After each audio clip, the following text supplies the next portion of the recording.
Welcome to the next episode of the Iowa Girls Wrestling Stories podcast. Today I have Dan Lovell. He is the head women's wrestling coach at Hawkeye Community College. I run into him a few times a year. He helps out a little bit with Cedar Falls. How you doing today? I'm doing great. Very good. I thought we'd start. Us old guys like to go back and talk about our beginnings in wrestling and why we're gray haired and bald and gray haired and bald and still involved in this. So where did you start wrestling? Grew up in Marshalltown, Iowa. We had at the time, was one of the bigger wrestling clubs. We pulled in a lot of towns from all over the place. My oldest brother, he's about 6 years older than me. He was going to wrestling practice, and so my dad would take me along, and I was probably only in first grade, maybe kindergarten. And once I got there, I couldn't sit there. I was probably one of those child that had ADHD, but wasn't really diagnosed back then. Yep. So I was bouncing off the walls. So eventually they said, "Well, why don't you just let him go work out with that guy over there, or that go work out with that kid?" And so that's how it started. And I was just like got into it and just fell in love with it, and just kept going from there. Very nice. And so you wrestled for Marshalltown in high school then? Yeah. Yep. And how was your high school years? What, those are challenging times and figured out and I know where you ended up, but how was your career at Marshalltown? It was good. It was good career there.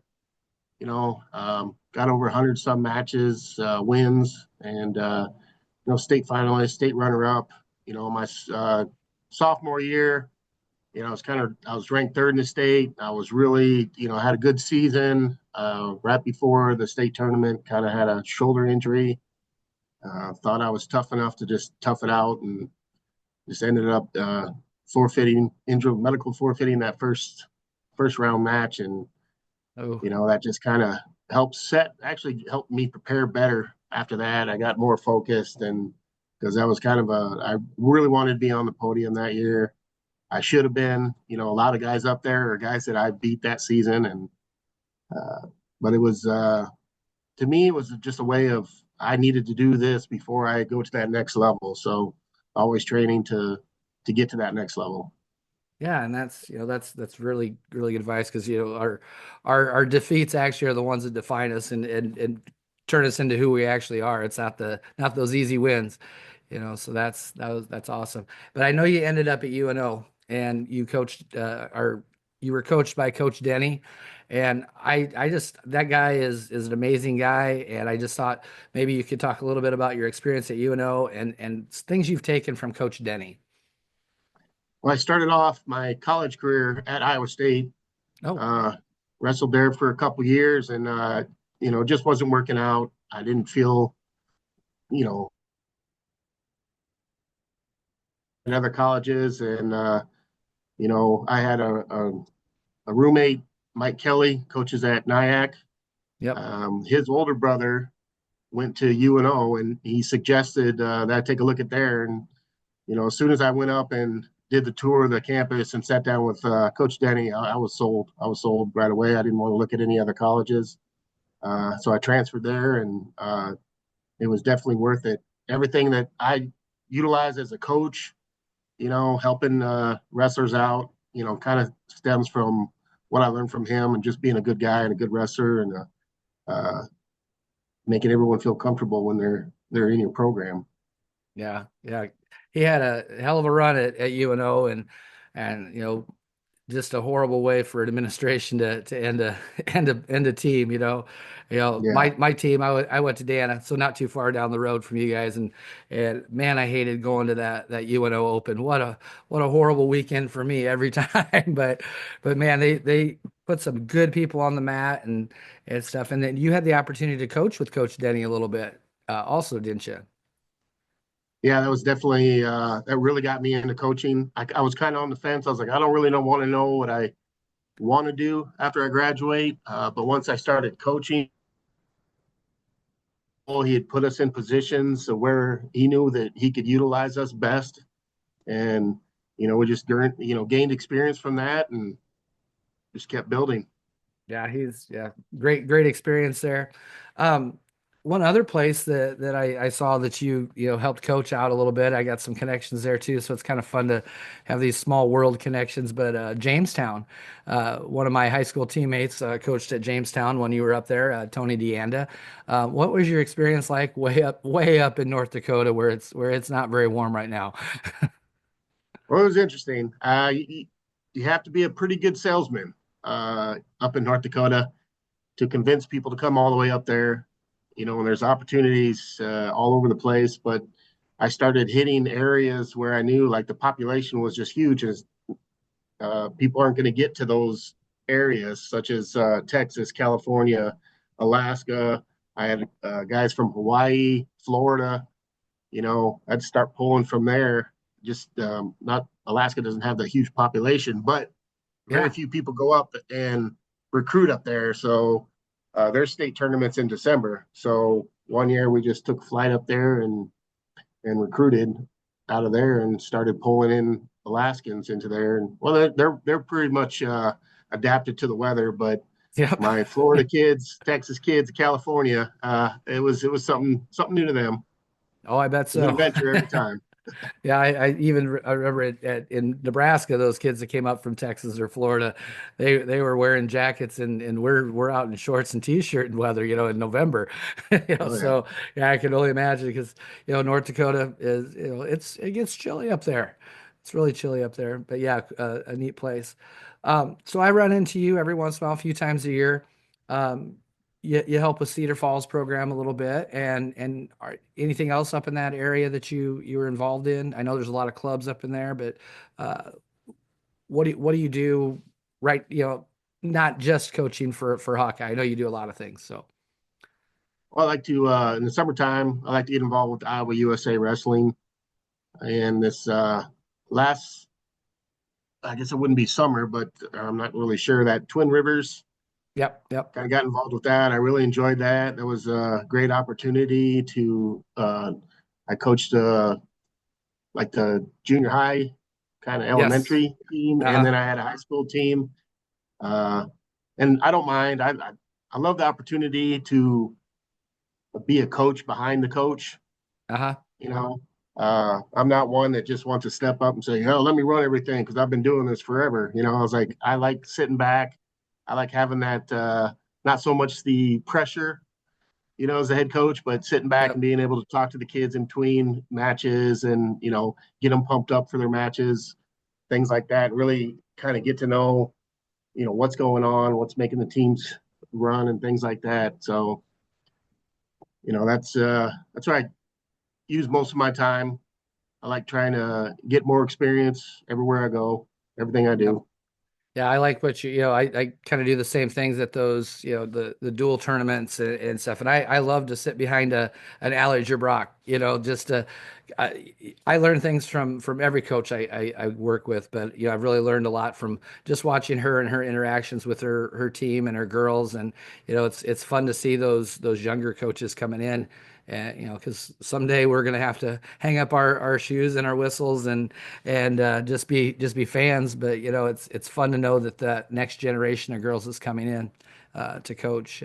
What's been your experience? With some of the like we'll start here. You started a program at West Marshall, girls program. So was that your first real experience coaching girls? It was my first experience with just a full team of girls. You Okay. know, uh, ever since I started coaching out in California, high school, I've always had females on the team, and then California was always kind of just a little bit ahead of everybody. And we started when I was out there coaching. We started having our conference tournament would be like the ending, and then they had like an unsanctioned state tournament. And then by the time I left, there was a sanctioned California state tournament with the regional tournament. But at that time, I was the only coach, head coach. They really weren't really focused on the girls' side. So they were Yep. always just part of our practice, and I doing what we're doing now is what I wish it would have been like, wish to have them separated. That's the biggest thing, Yep. running the guys and the girls program together. I think it's it's tough to do. And then I don't think we're getting, out of that practice what we really want to get. Uh, so starting the one in West Marshall, that was my first actual all girls team. So Hmm. I started them off training them the same Yep. way that I trained my boys. And I knew right away after the first, second, or third practice, I was like, okay, let's go back to drawing board. Let's start from here. Here's what we're doing great. Here's what we need to work on, and just kind of blew it up from there. And it started clicking with a lot of girls, and changing the way we drill, and like one of the things I'm really focused on right now is how to minimize the shoulder injuries. That's Yes. To me, it's getting out of hand a little bit. Half my girls on my college team here, have harnesses on their shoulders, and I'm just trying to figure out what are we doing that's could be causing that. Is there something we need to change? When we look at how girls are built and developed. So, that's kind of where I'm at now. I've seen a lot of those shoulder injuries too. I've been coaching girls, 10 years or so, and I've had a lot of shoulder surgeries in those times. I've watched a lot of shoulder surgeries happen. Um, and I don't want to blame anything on officials or anything because I know it's a very hard job. But I think a lot of people in their mind believe that girls are so flexible that they let that stuff go. That where they're calling potentially dangerous on a guy, the girl's arm is over on the other side of her head, Yeah. before they even consider check calling it. So I think there's some of that. The upper body strength is different. So yeah, those are some issues that I think as girls coaches and figuring out some of those things, we definitely need to figure that out, just to keep girls healthy and stuff. So, one of the big reasons I wanted to have you on today was, first you were the start of the program at Hawkeye Community College, which is another big build for you and growing stuff. But I want to talk about junior colleges, and the recruitment process there, and what junior colleges really have to offer. And there's a lot of reasons to look at that option. So, I don't care where you start. If you want to start with Hawkeye itself, or maybe we'll go into how you recruit to Hawkeye. Well, just starting the program here at Hawkeye, I knew when I walked in here, we didn't have a wrestling facility, and they promised they were gonna get one built for us. So I believed them, and we did. We eventually did get one done, and it's really nice. Wish I could send you pictures of it. We could throw it on there, Oh yeah, we but will. We'll do that. it's two full size mats. We were hoping for three, but we were kind of limited with our space. But we ended up getting also a weight room attached to that as well, and so it's kind of all in one facility for us, which really makes it a good place to train. It's just right down the way from our college, and once that was, well, let's go back to recruiting. You Yeah. know, Yep.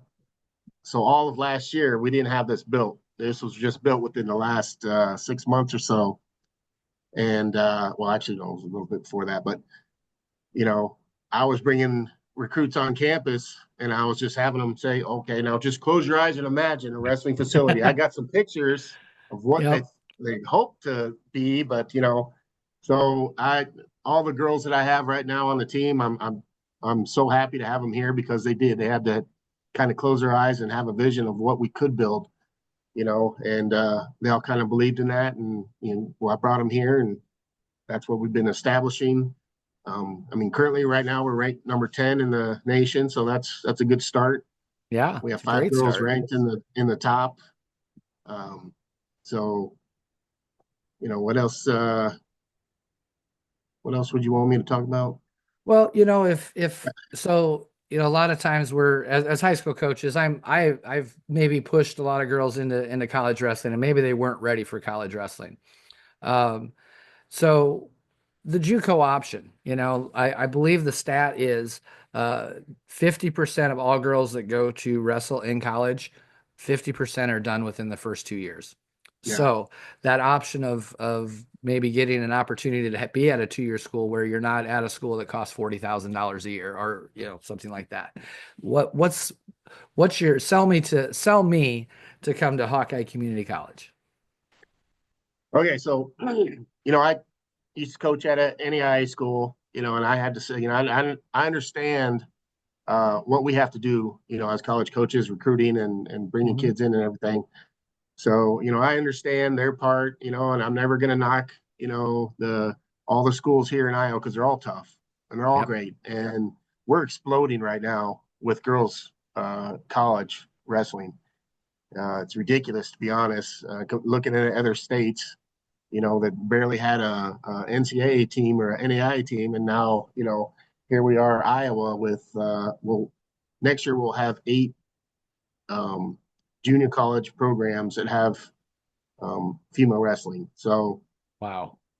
that being said, there's a lot of girls that we go out and we recruit, and we recruit all over the country and even overseas and stuff like that. I personally, being up in North Dakota for so long, I tried to pull Iowa kids up there, but it just Yep. never. I got one, I think, over the 6 years I was there. So I knew if I was back in Iowa, I wanted to really focus on Iowa. So Yep. that's why I kind of got involved with Allie over at Cedar Falls. And because as we're building the program, that first year of recruiting, I didn't have any teams to work with. So I just had a lot of free time. And I said, what's the best way to get out there and recruit? And that was to help someone in the area. And luckily, this is a nice hotbed of wrestling. Yes, it So just is. got a Yes, it hold of is. Allie, and I started by just asking if I could help out preseason, helps run some practice and stuff like that. Next thing you know, she convinced me to help on her staff, and I mean that was great because opportunity to go around all the she hits a bunch of tournaments.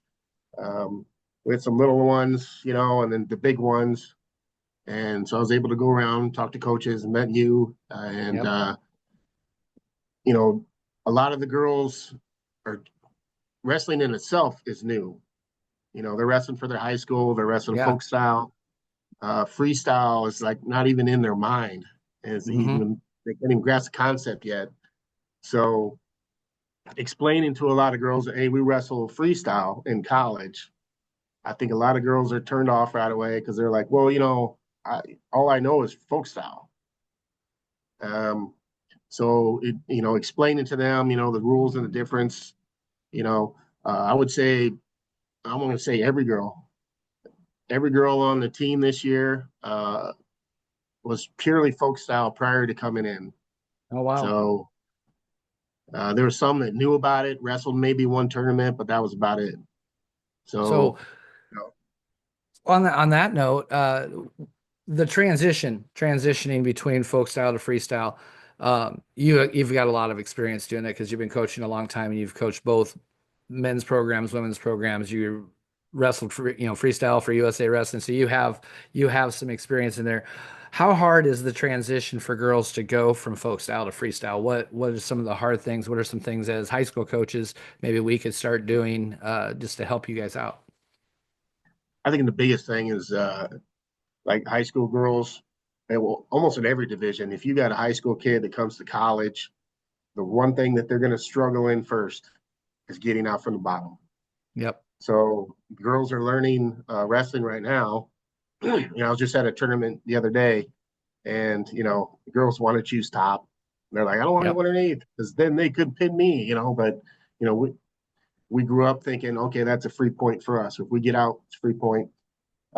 So talking to them, a lot of the recruits and a lot of the girls that haven't wrestled freestyle, and explaining that, well, that part that you don't like, the part that you hate doing is going down on the bottom. Well, you Yep. don't really have to worry about that anymore. Once you get taken down, defend a half, defend your gut, defend laces, then boom, You're you're back back on up. your feet. Yep.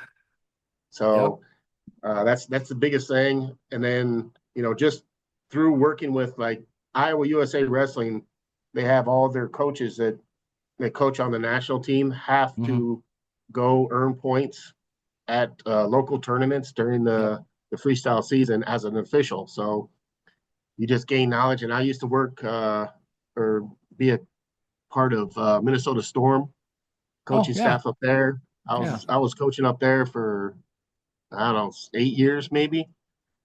I got on staff there and just stayed on staff and worked my way up to like the junior duels and then Fargo, going to Fargo with the Fargo team there. And so we were really good friends with the head official up there, and he helped me with my college kids. He'd come over and he would show them all how to officiate, and then we'd go up to like Grand Forks and run that whole tournament and officiate for Mm. everybody. But coming to Iowa, I got to officiate, every summer, and you gain that knowledge, and once you have knowledge of the sport of freestyle and Yeah. really understand it, it's not that hard of a concept. But there is just multiple ways to score, and that's the different part. A lot of girls get frustrated because they're like, she scored 8 points on me, and she never even got a takedown. You Yep. know, that's how it is. Yep. Um, When you talk about that, my very first freestyle match I ever had, probably sophomore, junior in high school. And I got front headlocked and rolled through. And, never, I'm thinking I'm fine because there's no control. Stood up and he tech followed me and I didn't yeah, understand what the heck happened. So yeah, the understanding of the rules was a big deal for that. Yeah. So yeah, funny that you said that because it's the same exact thing that happened to me. when I bring those girls in, the recruits, our first, or not the recruits, but now they're my wrestlers. Yep. We spent the first 2, 3 weeks just going over the rules. I kind of had, here's what to expect, what the official's going to do, how they're going to make these calls. Here's how you score. We're kind of going over technique at the same time, but I really made them comfortable to understand how the rules work, and it's really kind of paid off. We had one of my girls. She was wrestling the third ranked girl in the country, and she ended up winning the match 6-6, where she had criteria at the end, Yep. and had the score been 6-6 at the beginning of the year when she didn't know how to wrestle freestyle, Yep. she probably would have been taking crazy shots, or doing something crazy to think that she needed to have more points. But Yes. she knew, Yeah. she looked up at the clock, and it indicated that she was the one with criteria. And last 20 seconds we just hand fought and won the match. So Very nice. Yeah. I've been doing a little bit of that too. I've really gotten to the point where I enjoy working with officials, like kind of in your area. Mark Kenny is a guy I'm real familiar with. Joe Fontenot. Anytime I run into officials that I know, I like to discuss the rules so then I can take that back to the wrestling room and what are the officials looking for. And I suppose that's really important at the freestyle level because especially said most of the girls don't have any freestyle experience. So just yeah, understanding the step out, understanding that I'm on the shot clock, but I don't have to shoot. It's okay. We're not. I'll give up the one and not the two, or whatever things like that. So very very important in that. You also are the men's coach there. Is that correct? So yeah, you're running both yep, programs. How have you separated that out? You two separate practices? How are you? yeah. Or okay, yep. I was Especially at the just college level, because the guys are going to wrestle folk style and the girls wrestle freestyle. So yeah, yeah, I can't very even difficult. I can't even mix them together.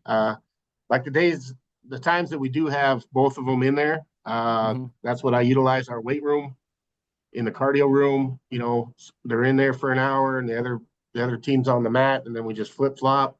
Works perfectly. But we have a majority of the girls in the classes that they take, they're done at a certain time. They're done at an earlier time, so they're able to go from 3 to 5, and then the guys will come in from 5 to 7.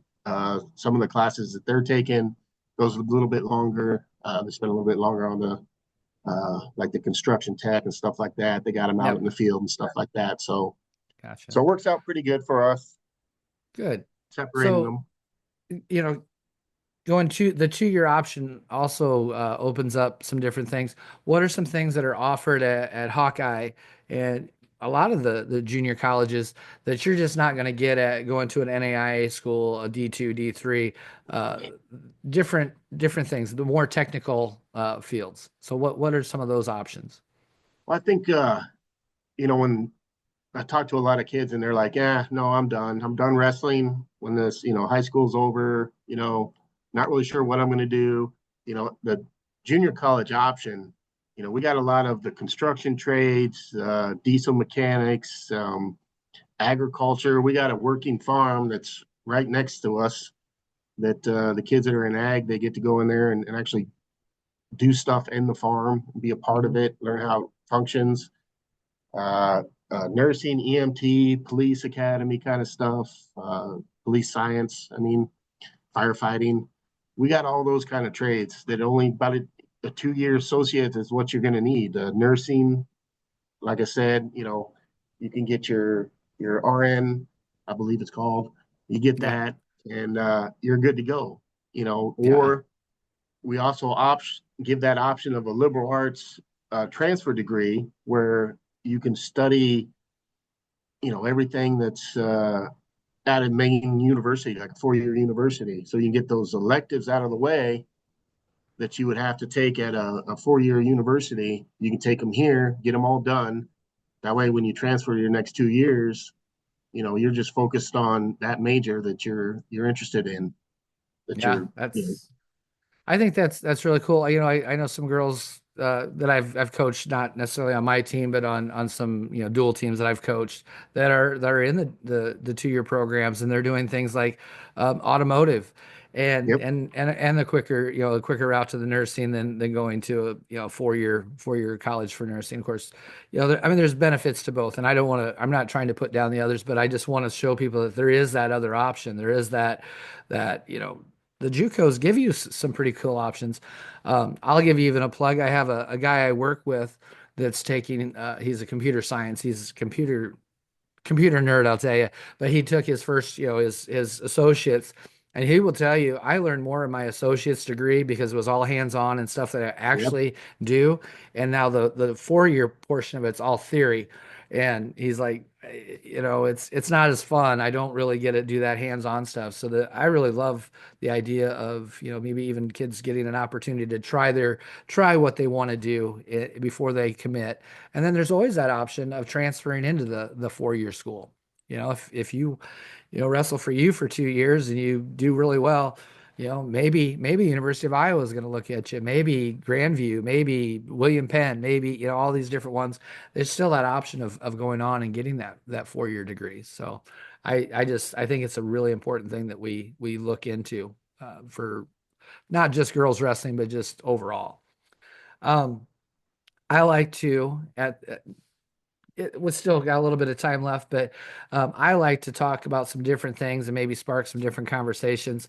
Um, just because, I think it's fun for people to get to know people in a different way. So if you were going to take a vacation next week, where would you go? I know you've traveled a little bit with USA Wrestling. You've been overseas and stuff, but would you go to a mountainous area or would you hit the ocean? What would you do for vacation? now that's a tough question because usually I schedule my vacation around wrestling. Yep. So if you say there's a big tournament somewhere and we could go to it, I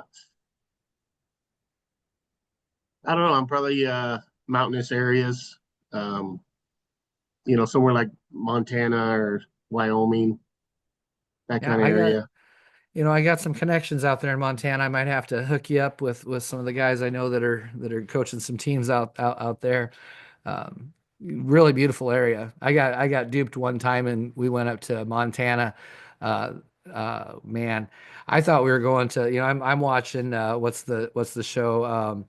Oh, I can't even think of the name of it right off the top of my head. The one that's real popular, Cowboys and all that stuff. Yellowstone. And Yellowstone, there you go. Sorry about that. So I'm thinking, I'm going in to see all these mountains in this beautiful area. And we went it was the North Dakota border and, and had a meeting there. I was really disappointed. I was like, this place is flat. Yeah. But no, I absolutely love the mountains and actually I'm more of an ocean person. Are you a cat or dog person? Or do Dog. you just not have dog? Okay. Do you have any Dog. dogs? I don't. Got a little small place here that I don't. Gotcha. I'd have to get a tiny dog. So Wouldn't fit the personality. We've yeah. talked a little bit about this, and you're actually coaching both. And I'm even going to throw one more in there. Um, if you had your choice, freestyle, folk style, or Greco, what is your cup of tea? I definitely. I think my passion is a freestyle. you Hmm. know, because that was kind of later on in life. I really started getting into it, started coaching it, get involved with it, and it's something that it's new to me, and I just love developing the new Yep. skills, all the time. There's always something changing, like over the last several years I've been involved, I've watched it evolve from like a 5 minute match Yep. to like best two out of three, and then like where they are now. It's been pretty much the same for the last couple of years, but it's definitely fun to watch that evolve. And not that I'm getting tired of folk style. It's just Yep. It's it's something new, especially getting like there's freestyle, and then the side project would be Greco. uh-huh. I love coaching Greco. I learned a lot from being part of the Minnesota Storm team. I mean, they were big in Greco, Yep. so just doing that as a side project, learning from that, using some of that technique. And I know that upper class girls wrestling, they won't admit it, but they're all wrestling Greco. Yeah. I was like, yeah. Yep. I was like, do you ever shoot on her legs? No. I was like, well, what are you doing? It was like snap downs, throws. I was like, that's Greco. Yep. Yep. So do you think we'll ever see? I'm sure we will, but how far off are we on girls Greco or women's Greco? I see it developing. I saw there was like a couple of teams down in Tulsa for the national duels. They had a Greco division down there. I know, Iowa, when I was growing up, Greco was kind of like the stepbrother. I mean, Yeah. there wasn't a Yep. lot of tournaments for that. We'd have to look everywhere. And I never had any coaching in Greco, and I didn't know the rules at all. And I got DQ'd because, touching the legs and Yep. tripping with the legs. Um, so that kind of gave me my first experience in Greco. And I was like, well, that's a stupid sport. Then once I Yeah. learned it and have seen it, even though like some of the matches aren't as exciting as you would expect, you see freestyle and stuff like that. But if you just watch the finer things like the hand fighting and the Yeah. position, that's when it starts getting exciting. You start seeing what's going on in that little battle. Yeah, that's the part that makes it not so audience friendly. If you're a wrestling enthusiast, you can watch that hand fight and appreciate that. But for someone that doesn't really know wrestling or the rules, it's can be kind of a boring match to watch because there's Yeah. especially at the high level, it really depends on who gets that lift and off of the passivity calls and stuff. But um I am a huge shoe person. So let's just say you got to lace up the shoes one more time. You're gonna go. They found you one more year of eligibility somehow. You get the COVID year. Um, what kind of wrestling shoes are you gonna buy now? I got to stick with the Asics. I've been using Asics. I've had the same pair for probably almost 20 years now. Yes. Uh, they were the Rulons Yep. back in the day. And they've been on like they've wrestled on three different continents and made it to practice every day. And I have Yeah. another pair that I bought that I just never wear them. They just sit there and wait for these to blow out. But those Yeah. they're solid. Yeah, those old ASIC shoes, you can't beat them because I wore the same pair from my junior year of high school all the way through college, and I accidentally threw them away. It was a horrible Yeah, day when I realized it. But you can't buy a pair of shoes anymore. It's a seasonal shoe now. It seems like yeah, one shoe and it's time for a new one the next year. I just like to buy a lot of different ones. I've gotten into the Rudis Sly Fox. Maybe it's because yeah, the age I am, the old Sly Fox stuff is kind of fits me. This is kind of an interest. So I'm going to ask first, what's your favorite kind of music? I just probably the old '80s rock, not metal Gotcha. rock, but just like the rock bands. Yep. That's probably what I usually go to. But every program that I've been a part of, I let the kids pick the music. So I got to Yep. listen to everything. And I was like, I don't hate it, but, it wouldn't be Yeah. my go to, but, So this so I this is listen to where I everything. Yeah, this is where I'm kind of going with this because I've been talking to a lot of different coaches and athletes about this. Again, if you were going to step out on the mat and you had your earbuds in, what song are you going to be listening to prior to going out? And maybe even what song, like when you were competing in high school and college, and what would you do now differently? Ah, that's a tough one.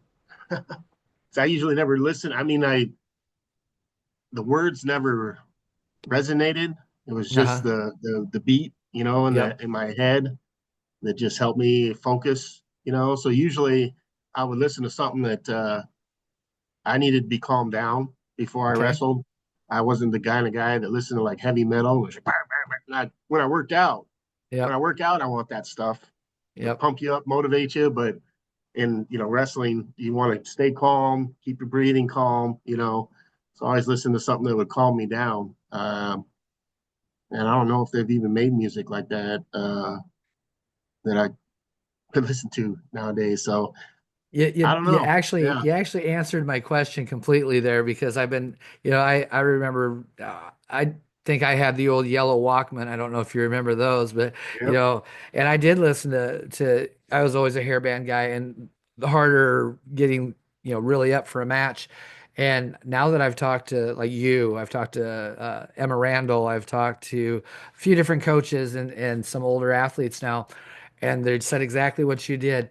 I need to calm down before my match and be more in that assassin type mode, that sniper type mode, not necessarily Oh yeah. 100 miles an hour wasting energy. And this is where I'm heading with this.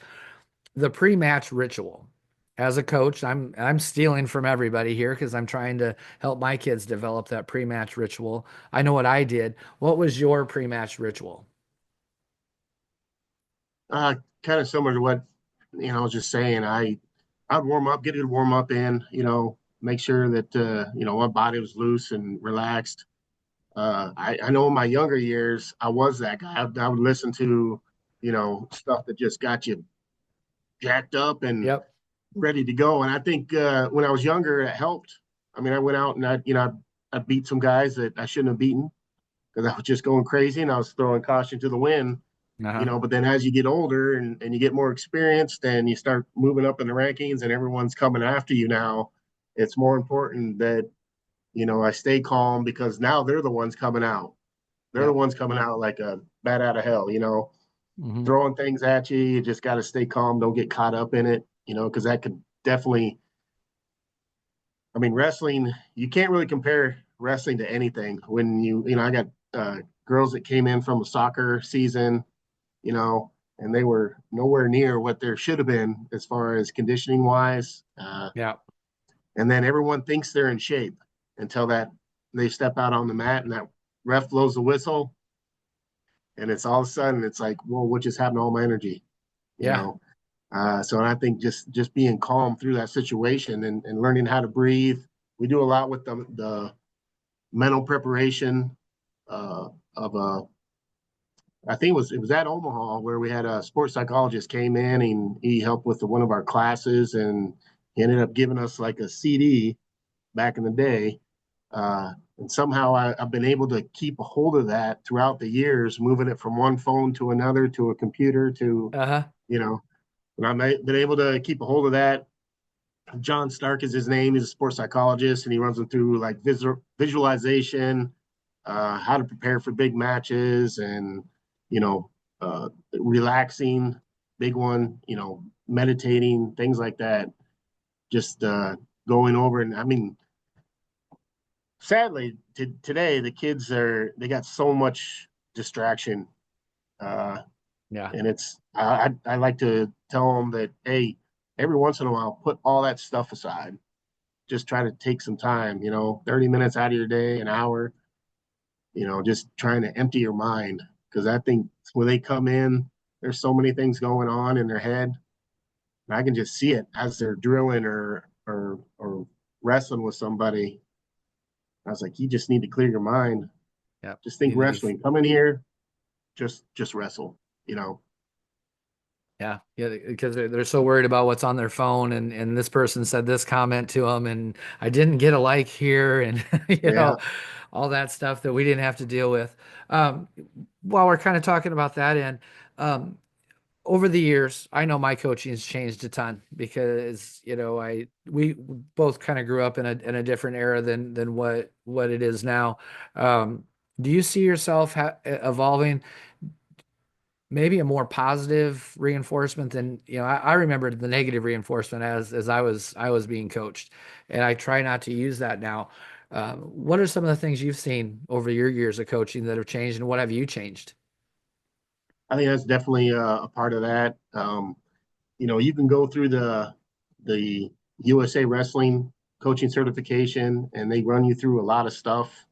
And I'm up to silver. I got the silver certification now. I don't Oh, know if I'll nice. ever work towards the gold, but that's a lot more work. Yeah. But a lot of the things that they show you and you go through it, you're like, man, yeah, I've been using that all along. I picked that up somewhere, and it's been a part of my routine and program and the schedule, the practices. But I think definitely, I feel like when I was younger, there was that feel. Yeah. It wasn't what I did good in a match. It was what I did wrong and what I need to work on and blah blah. Mhm. Yep. To me, when they walk off the mat, number one, there's some of me just gotta let them breathe, let them take their time, you Yep. know. But let them know what they did right, and just let them know that they look like they're putting everything they had out there, you know.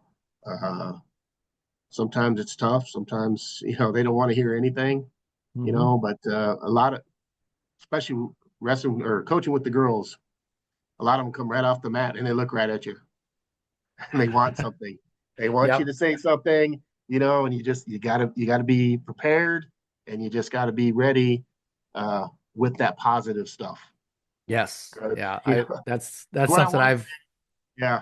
But there's that's then what I've there's like, oh, you know what? Hey, you did good. I mean, you tried hard on that position. That's a tough one to get out of, things like that. And yeah, I've noticed the group when I have and not all of them.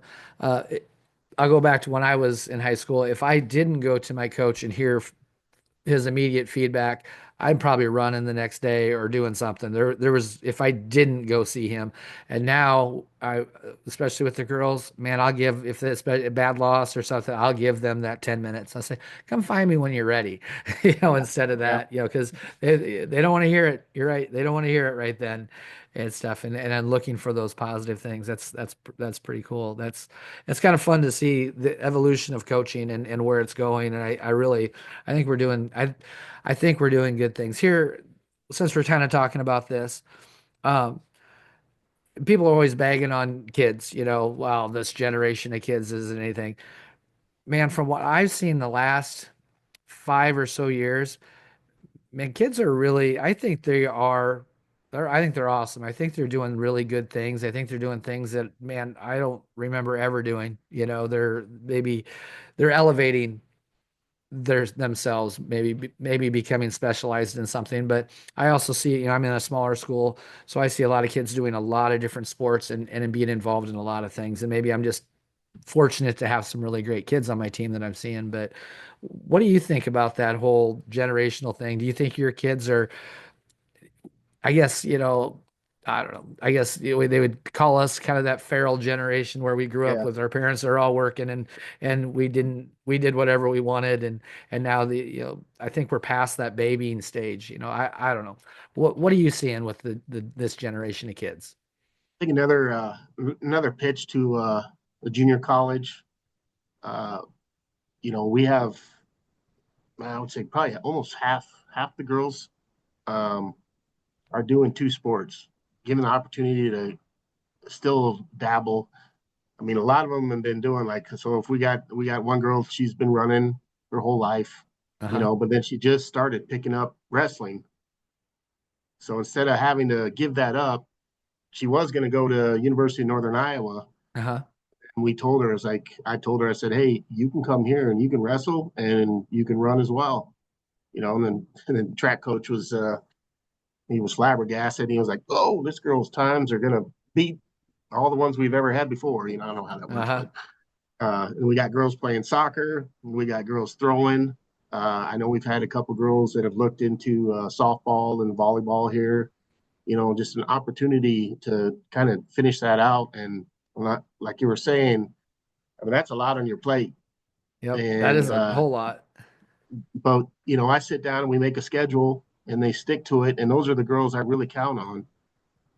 And I know they're going to be there and they're doing the right thing. So I don't even like those two sport athletes.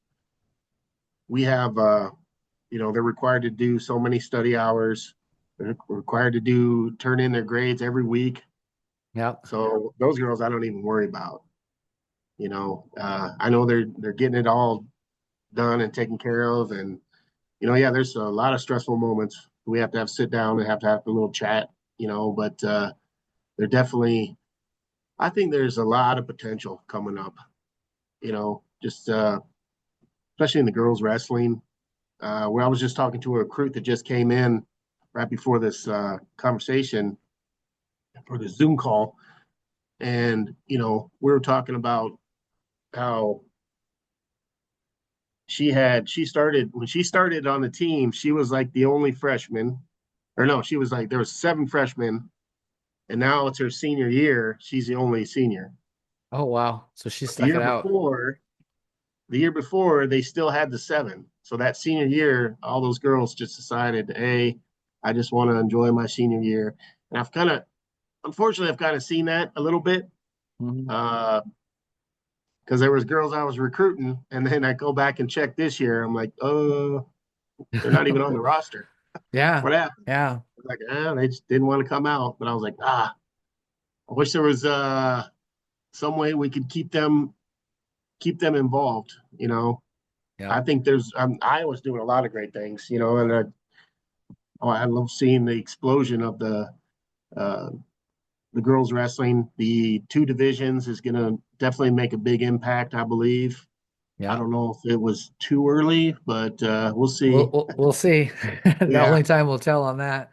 I yeah. think that the next evolution in that is some of those larger and I speaking out of both sides of my mouth here. I'm in a co-op also, but I can see the breaking up of some of the co-ops and that'll define those divisions a little bit better too. When you got the larger cities having one team instead of 5 teams, we'll start breaking that stuff up, and I think we'll see maybe more competitive wrestling, maybe a 2A, maybe even a 1A, 2A, 3A type of thing, like the boys do, because I think the sport might be growing enough to do that. Maybe not quite yet down the Well, I road. know, I know on that point, I know the one area where they are struggling, and I'm struggling myself, it's coaches, finding coaches. Yes, yeah.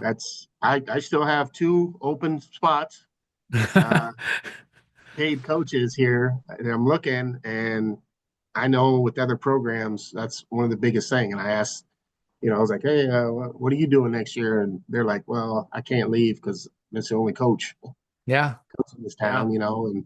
And so one of the things that I've been working with is just developing. I got probably a handful, about 5 or 6 girls that really want to be a high school coach, and yes. so we're working on what's it going to take to get that. And by the time they're done here, they're all going to be certified Iowa coaches and have their coaching license, and then also their USA Wrestling certification to, Yeah. coach on the national team and stuff like that. And that's another thing I'd like to just create a coaching, something that's just building these coaches and sending them out there. Yeah, you can send one up to Northwest Iowa. Yeah. My knees hurt a whole heck of a lot, and I would love to have a young coach that's ready to get started. I'll stick with them. I'll step down. I'll be the assistant. I don't care. Yeah, that's something really important. I just did this with. I'm sure you've met Nate. Yeah, I know you've met Nadine over the years and stuff. She did an officials clinic at our youth tournament. So we certified six girls, 6 female officials. They're mostly of them were at college, so she's put them with a mentor in their area. But they officiated my youth tournament after that, so they got experience. Uh, so it was free if you're a student. The girls union and well, actually no, the IWCA will pay for your dues for the two association and the union. And then for their payment, I bought them their first official shirt. There So you go. that's the other end. We got to get more coaches. We got to get more officials, and those girls that are doing your team, great opportunities for all of them to really get involved and to replace some of us old timers. So I'm excited about that's what I think most excited about is the girls coming in and I'm not going to say the women coming back to the sport to coach and to officiate and to be that person those girls can look and see themselves in. Um, just about done for today. I always like to give everybody an opportunity. Does not have to be a profound statement, but any final thoughts that you want to let people know about? Just that we're building a program here. We've kind of weeded out some people, which I didn't like losing anybody, but we're trying to build a culture in a program that's just getting started. You know, we're kind of weeding down what we're looking for. We're looking for dedicated athletes that are independent. We don't have dorms here. We have a lot of apartment complexes that are surrounding us. So the kids are living a little bit more independent here than other junior colleges. And we didn't really talk too much about it, but the Iowa Conference, and I think it's just overall a great conference. You're not going to find any other state that has 8 teams with women's programs on them right now. So I Yeah, think we're ahead of the game. It's very competitive. I'm not going to talk about bad about any one of them. They're very yeah. fun to compete against, and we're growing here, and it's gonna be a fun adventure. Be honest. Awesome. Awesome. Well, thank you very much for coming on. I'm hoping that maybe I help your recruiting a little bit, but it was a fun conversation. It was fun to get to know you a little bit better. I know we run into each other a little bit, but Yeah. it was good to get to know you. I'm gonna go ahead and hit stop. Go ahead and stay on for just a moment. Okay.